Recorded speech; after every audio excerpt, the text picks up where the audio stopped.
What's up, guys? Welcome to Volts Comics and More. My name's Alex, and today I'm going to try something a little bit different than what I normally do.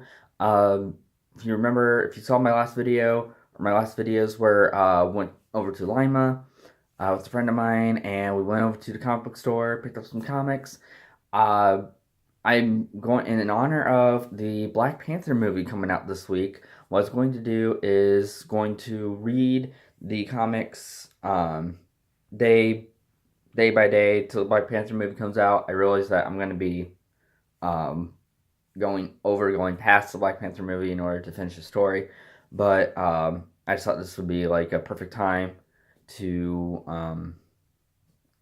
to get into what T'Challa has been up to since all the stuff that's happened after the Secret Wars, all the newer stuff that has been happening that I kind of feel like plays into the movie a little bit by the way that the trailer show, like he gets his new vibranium suit that unleashes energy, which is from his newer comics. So definitely excited to see how that turns out in the movies. Um, Wakanda has been, as far as I've understood, Wakanda has been under a lot of stress to say the least lately. It's been There's been a lot of different things that have attacked Wakanda. Um, there was that storyline, Nation Under Feet, that kind of Wakanda almost um, broke. Basically, I'm trying to explain it in a way that's not going to give out too many spoilers. Um, so yeah, sorry about kind of tripping over words here, but I'm just trying to think of ways to explain it that doesn't give any spoilers. But it is a good story though. Uh, it's called Nation Under Feet. You can get like a graphic novel of 1 through 1 through 10 or 1 through 12, something like that. Um, which is probably a lot better than just getting the other graphic novels that only come out with like 5 issues at a time or something like that. Yeah, I think it's like 5 issues. But anyway, it is a very good story. Right now, the Black Panther has gotten into Legacy, and this is one of the comics, if you remember, that I showed you that I picked up over in Lima. So basically, I haven't read this yet. I haven't had a chance to read this yet. I'm going to read it now.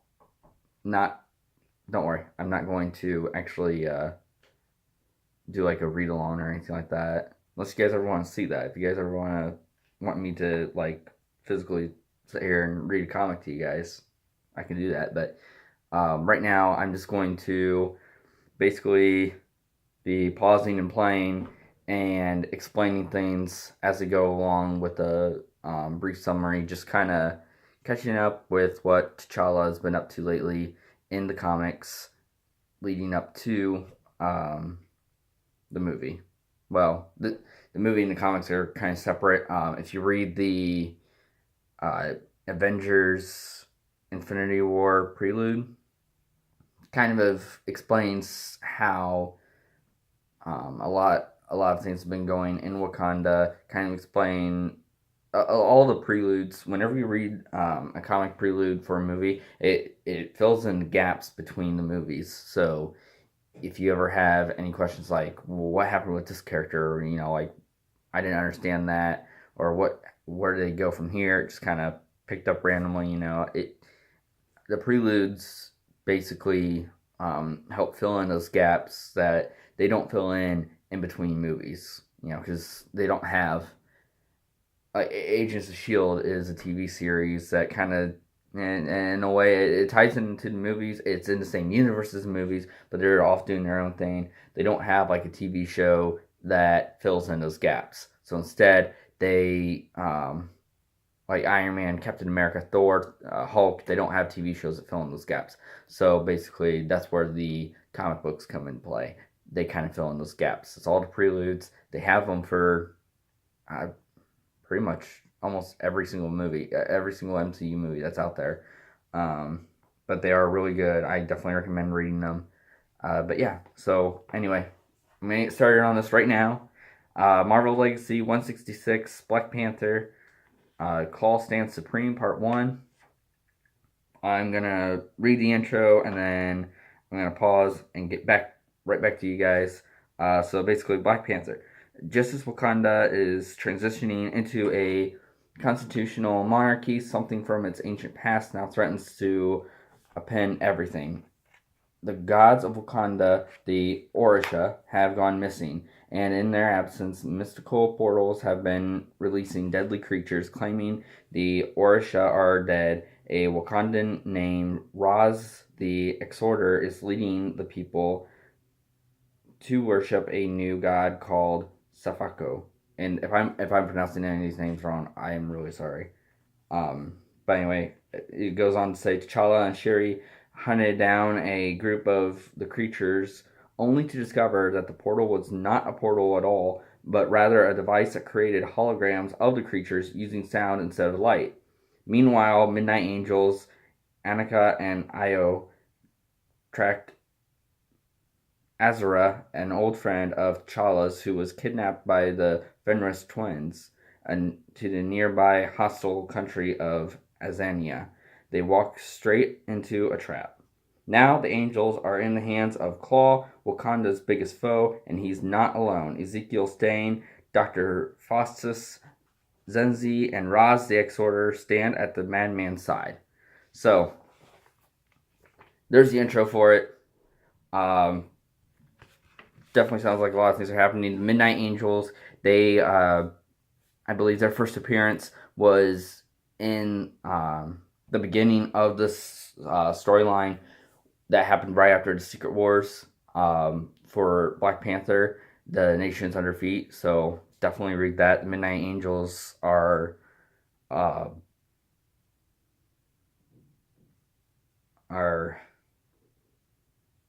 again, I'm trying not to give too many spoilers here, but in general, they're really good.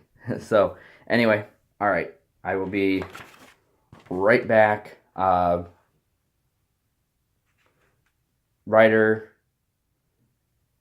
penciler, inkers, color artists, all of them do really, really, really good work here. Black Panther was originally created by Stan Lee and Jack Kirby. So yeah, and also I'm reading here just now. This is Klaw Stands Supreme Part 1, but I guess it also ties in with the storyline Avengers of the New World Part 7. So they're definitely they've definitely been busy with creating a storyline for the Avengers. A lot of things are happening with the Avengers right now as it gets closer to the Infinity War, which comes out May 4th of this year. I'll get more into that and stuff like that, but all right. Page 1. All right, so a lot of the beginning of the storyline is basically Klaw narrating his view on who he is, being pure or being vibranium. Like he's pure sound that was caused because of the vibranium. And it even says, they even make a little note here where it says that he gave up his very body and became the voice that whispers in the night, telling men what they must do. And from there it goes on, it has a little asterisk, and it says for more on Klaw's origin, check out Fantastic Four number 55 on Marvel's Unlimited. Yeah, so I apologize, number 53, not number 55, number 53.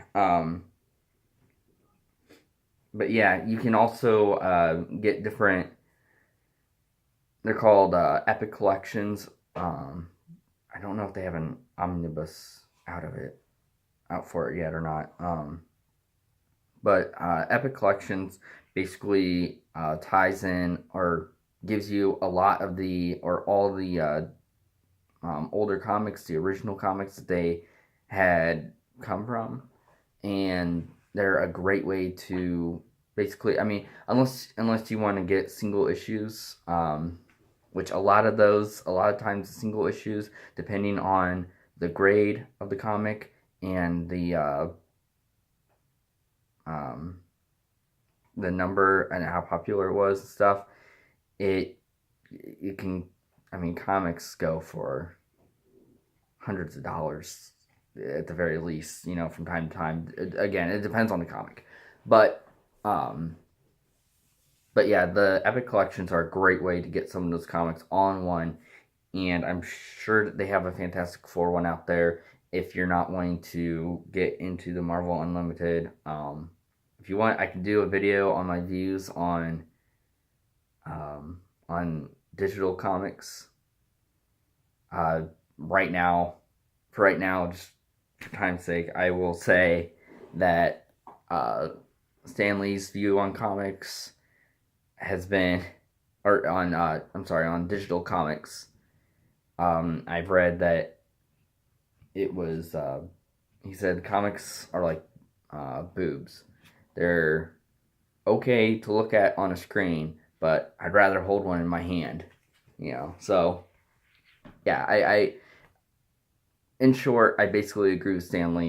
You'd rather hold a comic in your hand than go on to um, just kind of looking at it on the screen. There's just something about it. There's just something about going to a local comic book store, getting your comic, and I know a lot of things are going to the digital age right now and stuff, but in all honesty, I mean, call me old fashioned, but I believe that not everything is made for or is meant for the digital age, and this is one of them. But anyway, yes.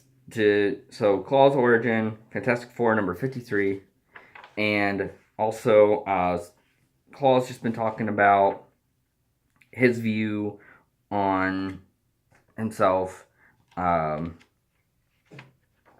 uh, whatever whatever villains usually think of themselves as gods, basically, and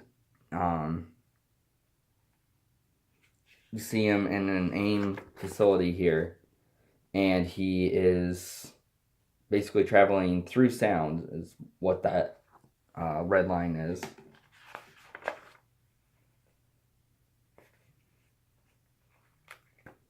And I assume that that's the portal that they were thinking. Which, yeah, it's actually Klaw. But those are a bunch of AIM scientists there in the background. They're getting blasted by Klaw's sound. I mean, you really can't describe Klaw's sound because it's vibranium. It's it's like trying to explain the sound of vibranium. It's really powerful, and that's underestimate or that's an understatement. Sorry, an understatement. Um, but he goes on to say, "I've spoken in a frequency that only the chosen could hear. My suggestion, my voice, has now bloomed in their heads, telling them what they must do, what they must give." And then the AIM facility gets blown up. Goes on to say, and now I have given them what was promised and sent them to their reward. It is the sound of a miracle, the voice of a god, the reproach of Klaw. So this is basically his big return into the comics, into Legacy, and coming out of the explosion there. So yeah, Klaw's definitely making his appearance, or his entrance. He's making a really big entrance here. So yeah, and then it goes on to say, after it talks about where to find more of Klaw's origin, Fantastic Four number 53, it goes on to say, only now have I come to understand the full reach of my powers. I will be honest and tell you that I am struggling to contain it all. So, yeah. Klaw's definitely got some issues going on of his own right now, and he kind of goes from talking about himself as a god to there is no manual for the aspiring god, and so I must settle for science. And he's working with Zeke Stane and Sasha Hammer, both descendants of Obadiah Stane and Justin Hammer, who are also both Iron Man villains. And he's also talking about Faustus. He describes Faustus as a trickster whose own voice enslaves the mind. Yeah. And also he's working with Zenzi the Revealer, who claims to be a liberator of hearts, but I have peered into her heart and found nothing. I would fear her if that were still possible. So those are the people that he's working with right now to try to get himself back to normal, it sounds like. So now, Stane has created an invention called the Hand of Calliope. It focuses his power, focuses on him, and so that, as he puts it, so that I am not dispersed among an oblivion of infinite voices. He's saying that it's just a man-made replication of what he truly needs, as he calls it, the very blood of Wakanda itself, which is, as you probably guessed, vibranium. So, it sounds like to me he's in need of more vibranium, that he's maybe losing in how he feels godlike powers, which, well-known. Klaw is basically Black Panther's one of his number one main villains, and has been defeated more than once. So, calling him God, there's more powerful villains than him. But I mean, not that I would ever recommend saying that to his face, because he does pack a punch. I've read some of his older comics that he's been in, and he really does pack a punch. But anyway, I definitely recommend reading a lot, like going back and reading some of his earlier works, fighting with the Black Panther and such. So, but yeah.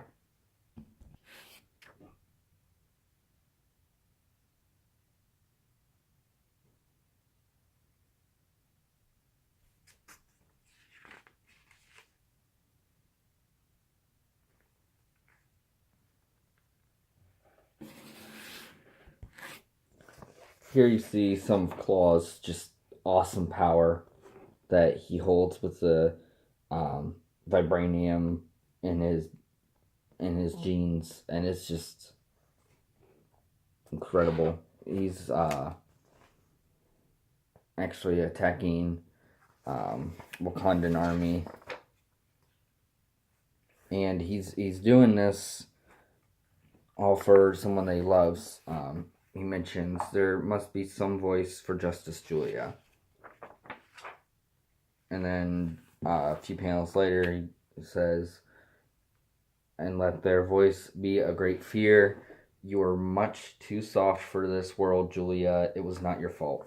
So, he definitely has a lot of motive behind what he's doing, his attacks. He goes on to say it was just your nature. Completely blows a person away. I mean, the sound, that's all sound. That's all that is. It's just a big, loud sound.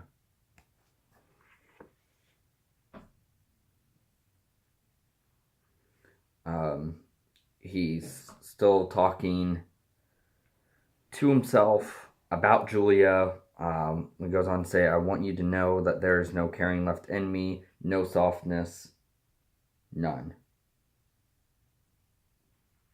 So.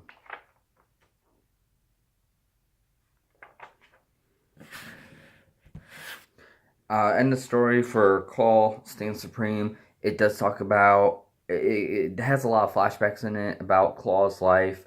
I won't really go into great detail about that. I don't want to spoil everything for you. But it shows an incredible picture here, which, I mean, I definitely never really imagined. But he goes on to say that I have searched the soundscapes of time, listened to the harmony of years. All time space is but a symphony to me. And it's just an awesome picture of him going through time and space. And again, the red marks are just sound. And that's just him explaining how much the symphony of it all to him. And there is Julia in a looks like some sort of containment cell, and but I don't know if you can tell the great detail in it or not. But all those lines there is what I'm assuming is sound. So she has in her own way turned into sound as well, just the same as Klaw's vibranium manipulator is, which is this little silver thing on his hand there. Which, well, it is his hand. He had his arm cut off, and that pretty much focuses all that sound into the into that, and that's how he blasts the vibranium sound to people. That's how he, where I showed you before,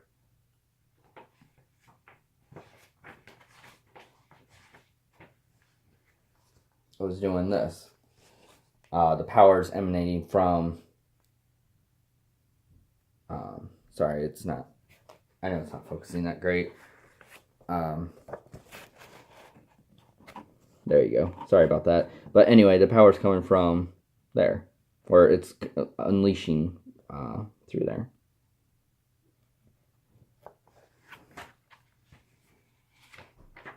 So anyway, yes, he goes on to say that he was not searching for power, but he was searching for her. To quote him, I was not searching for power, Julia. I was searching for you. So he's definitely on a quest to find his love. And right now it's bringing me to the Wakandan, or the Wakanda / Azania border, and saying he's still talking to himself. This whole book has basically been narrated by Klaw and what he's been going through and what he's already gone through with the flashbacks. And he goes on to say, now I am the voice echoing through the heathen hills of Kanamasi. Now I prepare to drink in vibranium the blood of this Wakanda, to ascend and take on my new name. Do you know what these degraded ones call me, Julia? They call me God. And it says, to be continued. And here you get a shot of the Black Panther fighting a bunch of men, and it just kind of leaves off there. So yeah. Next, Black Panther 167, which I do have. That will be my next video. Another thing that I really like about Legacy, the part ones of Legacy, they show at the very end a brief story about how the Black Panther came to be, which in honor of the new Black Panther movie, I will read how they describe his, because it's just a short summary of. It's not really a whole backstory to him. It's just a short summary. It goes on to say, in a time long forgotten, a meteorite crash landed into my country, Wakanda, the pride of Africa, the pride of the world. The meteorite was made of vibranium, a rare and most valuable mineral. So obviously this is T'Challa now explaining his origin. The first king of Wakanda, Bashinga, harnessed